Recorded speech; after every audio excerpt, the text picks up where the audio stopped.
Hello everyone, I am Julian Morris with the Channel 5 News. In the headlines, Prime Minister Skerrit says he would consider introducing a flat tax under a new term in government. Emergency response training expands among community leaders in the South. And the President's Charities Foundation gives $500 more to 17 institutions this Christmas. The details coming up. Stay connected and share your favorite holiday moments with Flow. Get the Alcatel A1 for $199 when you activate an extra-large prepaid combo plan, or the Samsung J4 for just $399 with a large postpaid plan, and get free talk evenings and weekends. Plus, get free WhatsApp on large and extra-large prepaid combo plans, and sign up for any new service for a chance to win cash or hampers every week. So make it Flow for everything mobile this Christmas. Terms and conditions apply. Visit discoverflow.co for more. First up in the news, consideration being given to the possibility of regulating the income tax rate in Dominica sometime in the future. Prime Minister Skerrit made the announcement during the Excellence in Public Service Awards and recognition ceremony over the weekend. I've not met one Dominican who has come to me and said, look, Prime Minister, Minister of Finance, I want to pay more tax. I complained to the Minister of Finance myself about how much income tax I pay. I pay too much income tax. It's just too high. You give me a few dollars and you're taking almost a third of it back into income tax and so on. But it's important for small countries like ours. Though, in my next term, God's willing, we will look at reducing the income tax rate to a flat rate. A flat rate of income tax across the board, rather than the three-tier system that we have, so that people keep more of their money and be able to spend it as they wish. The Prime Minister says there needs to be better management of finances within the public sector and urged those responsible to be more prudent in carrying out their duties. I would like to see more ministers of finance in the public service, not from an expenditure authority standpoint, but from a prudence standpoint, an accountability standpoint. You are entrusted with $5, you must be able to account for $5. We have to be mindful that this country is not rich. And we will not be able to locate gold in our country anytime soon. And we will not be able to locate any oil wells of the shores of Dominica anytime soon.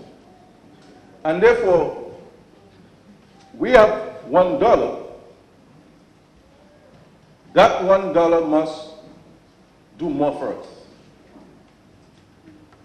And therefore, there has to be greater accountability. The ceremony was held under the theme, Building a Resilient Public Service, a Collective Response. 17 charitable institutions have received a $500 increase to their annual donation from the President's Charities Foundation. The monies came from the fundraising dinner hosted by the President's Charities Foundation earlier this year. President Savras says the foundation realized an increase in funds this year, hence increased the donations to the institutions. Today, we are very happy that we will be able to make a slight improvement in the contributions which we will be making today.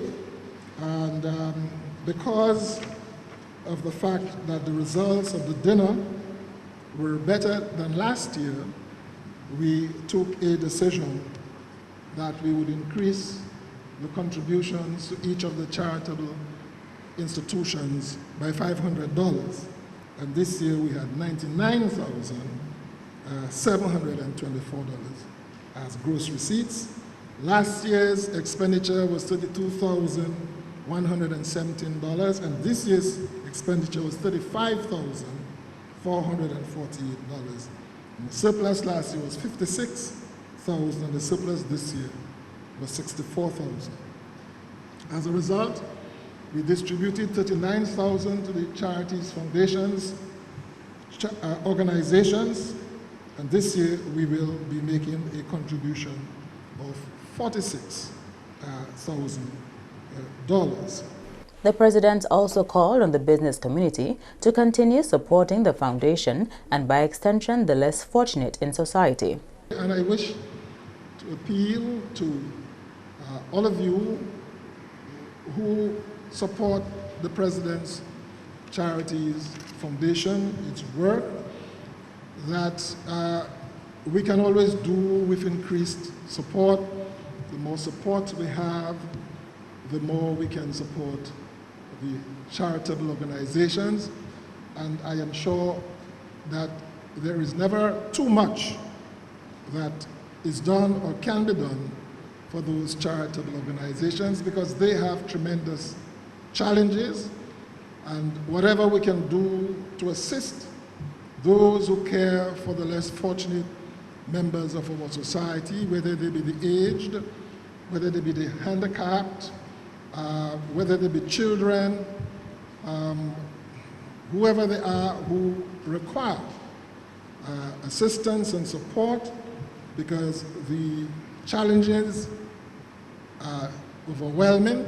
The charitable institutions which received their financial contributions on Monday were the Dominica Association of Persons with Disabilities, St. Jerome's Ministry, Dominica Council on Aging, Reaching Elderly Abandoned Citizens Housebound, REACH, House of Hope, St. Vincent de Paul Society, Roseau and Northern Branches, Dominica Dementia Foundation, the Lupus Foundation, the Social Center, St. Anne's Day Nursery, Workshop for the Blind, the Alpha Center, and Operation Youthquake.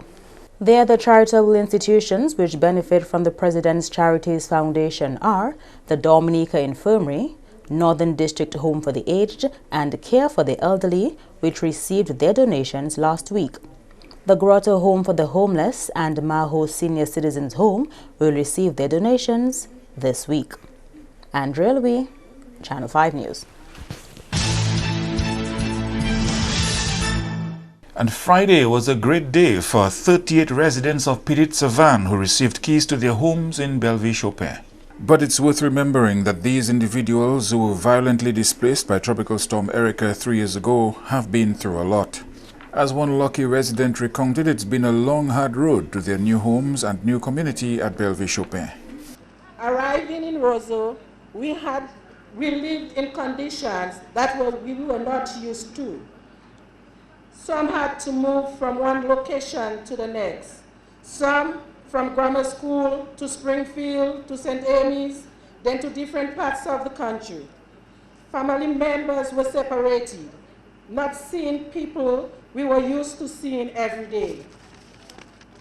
But through all this, we have persevered. Look at where we are today in this beautiful community. We just have to thank God. We had a caring government who promised to take care of us, and that they did. For the past 3 years, they have paid our rent, given us an allowance every month to help with our needs. They did not abandon us, not even after Maria, when they had so much to do. So on behalf of my dad and my son, I would just like to say a big thank you to the government of Dominica. We are very grateful. Parliamentary Representative Honorable Kenneth Daru was also praised for his role in guiding his constituents to their new homes and community. To you, Dr. Daru, I just want to say thank you. Thank you. You were with us from the morning after Tropical Storm Erica, looking for the dead bodies, burying them, taking care of the injured. Everybody looking to you for answers that you did not have at the time. You told us you have to find a way to get to Roseau, to meet the Prime Minister, to get help. I can remember before you left, we had a little prayer service for you at Grey Hall. That was the first time I saw you broke down and cry. But today is your day. You have all the reasons to smile. We love you and we are very proud of you. Meantime, the MP for Pitit-Savan, Kenneth Daru, says it has not been as easy the last 3 years while the new settlement was being built from the ground up for his displaced constituents. Daru says, however, he's proud of the fact that government has come through on its promises to the displaced people of Pitit-Savan. My fellow constituents, 3 years again, I stood resolute in support of the government's decision to evacuate and eventually relocate the communities of Pitit-Savan and Dubik. And your duly elected Member of Parliament and the wider government by extension pledged our efforts to see you through this devastating incident and subsequent tumultuous times. Arguably, these have been the three most challenging years of my life. And I'll be the first to admit that being human, yes, I am human. If you cut me, I bleed. If you hurt me, I cry too. And that most certainly there were things that could have been done differently, or I just say even better. But notwithstanding my human imperfections, I stand tall with my head held high and can shout from this mountaintop without fear of contradiction that I gave it my best shot.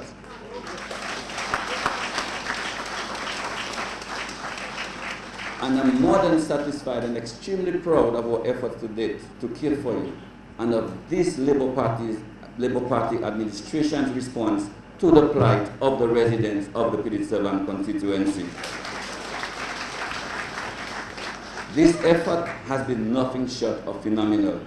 And I will go on further to say, without fear of contradiction and without any measure of restraint, that this unprecedented and extraordinary show of humanity of a government to its citizens, especially in the hour of the most dire need, shall surely go down in the history books.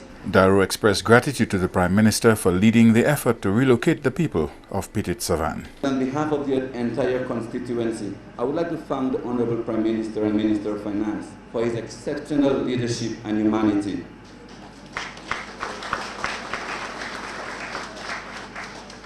And to my Cabinet and Parliamentary colleagues for the unanimous decision in supporting the plight of the Pitit-Savan residents and their unwavering support every step of the way. Indeed, I am honored to be a part of such a wonderful team. To put it simply, and to summarize my sentiments, today's event is the manifestation of an extraordinary effort of an extraordinary government under the leadership of an extraordinary human being, the Prime Minister of the Commonwealth of Dominica. And project manager of the Pitit-Savan resettlement at Bellevue-Chopin, Christopher Timmins, says Hurricane Maria in September 2017 tested the project, but it came through unscathed. Timmins spoke at the handing over of 38 of the over 350 housing units expected to be made available in the course of the next year at Bellevue-Chopin. At that point, we had a substantial amount of structures standing up to roof level in two sections of the project, as well as roads and the plaza and the community centre under construction. We're pleased to say that we suffered no damage to any of the structures that have been built at this stage. We did, however, suffer the complete loss of all the temporary accommodation for the Chinese workers, along with the offices, store buildings, materials, tools, etc. of all the contractors.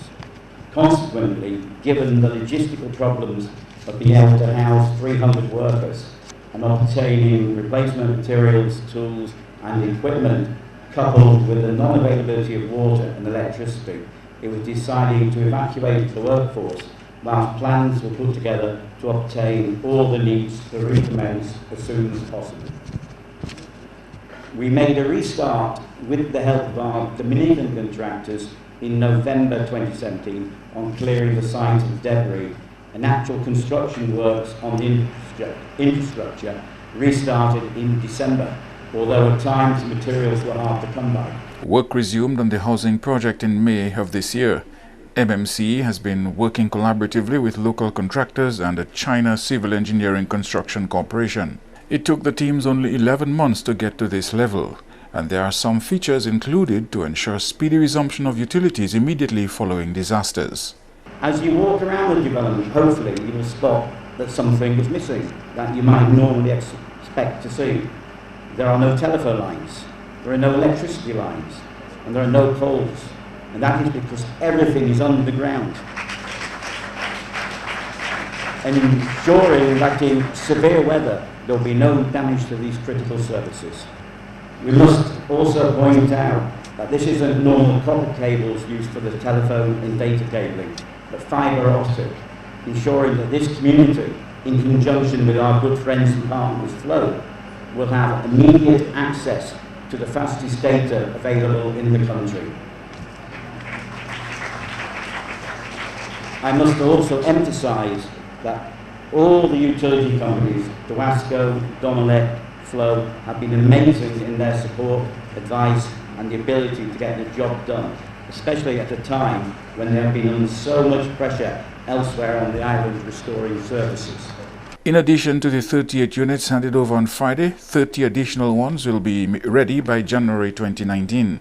34 units are expected to be ready by February, with 81 in April and 80 in June. You are watching Channel 5 News. We'll have more after this. Get ready to open the best gifts with Flow this Christmas. Sign up for a new broadband or TV service with free installation, or sign up for a broadband and TV bundle and get 40% off broadband for the first 2 months. Plus, get a chance to win a 55-inch smart TV, 1 year or 6 months of free service. Enjoy big-time entertainment and big speeds this Christmas with Flow. Terms and conditions apply. Visit discoverflow.co for more.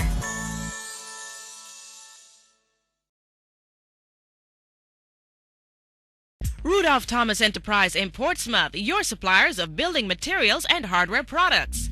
Over 20 years experience in the business.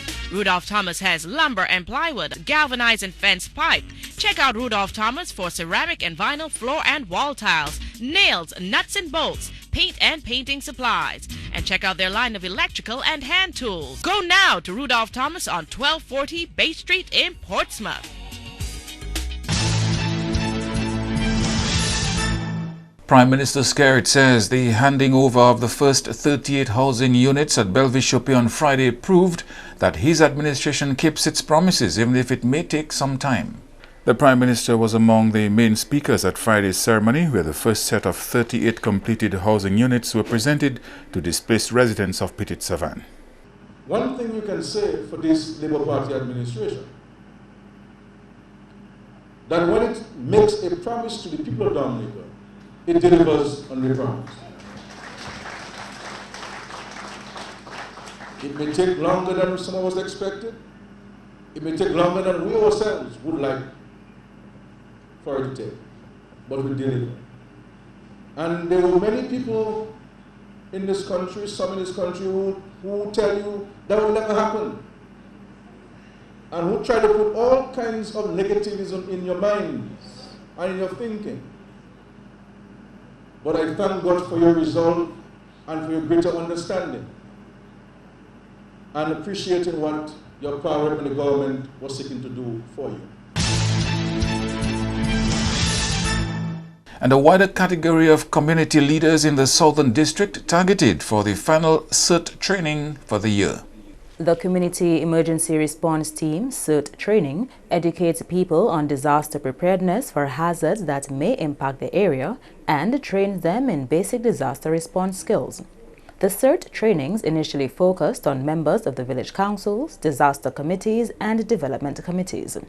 Program Officer with the Office of Disaster Management, Donaldson Frederick, says with the wider cross-section of participants, elements of this CERT training will trickle down to the children in the communities. At this training, we have nurses from the Granby district, we have police officers from that district, and teachers as well. And now, the teachers are a critical element in that not only they will be serving their community, but they will be an asset to the school, because we're also looking at the school safety program.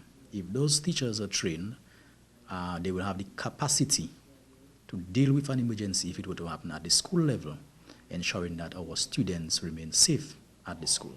And this is very important for us. The program officer says aspects of the CERT training have been modified following Hurricane Maria last year. We sort of change it now. We start thinking of a lot of structural damage. So one of the components we have in there is moving a patient from a first floor building safely to the ground floor and taking that person to a medical facility and so on. We also have changed the structure of the training.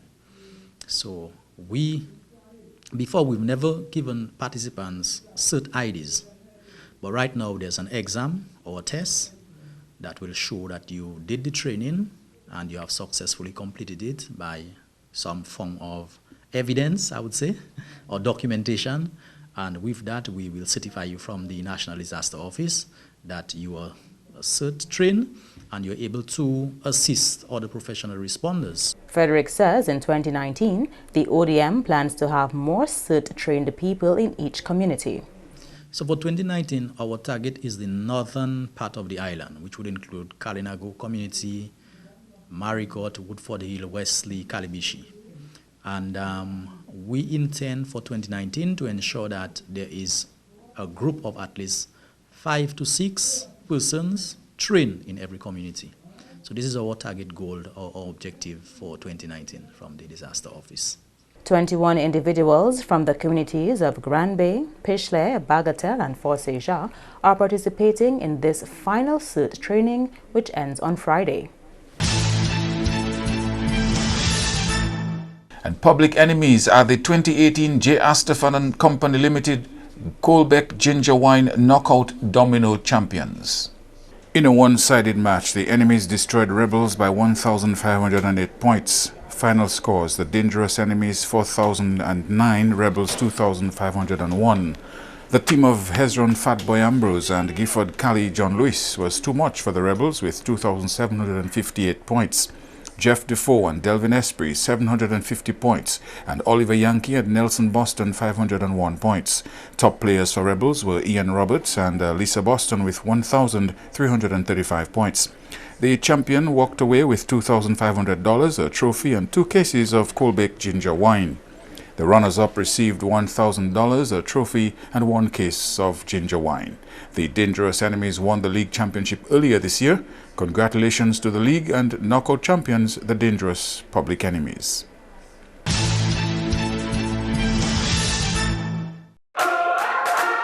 Imagine you have Hollywood at your command.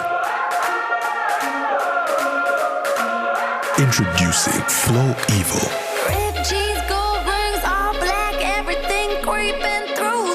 Anywhere you are.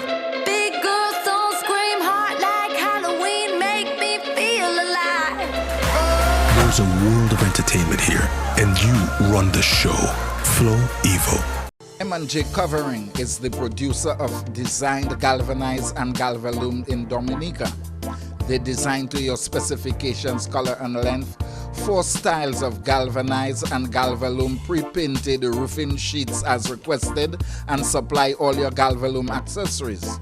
M&J Covering helps you control spending and reduce waste. At M&J Covering, they are also equipped to build your roof to precise standards anywhere on island. So come to M&J Covering at 1 Mile in Portsmouth or call 445-5001 275-5003 today.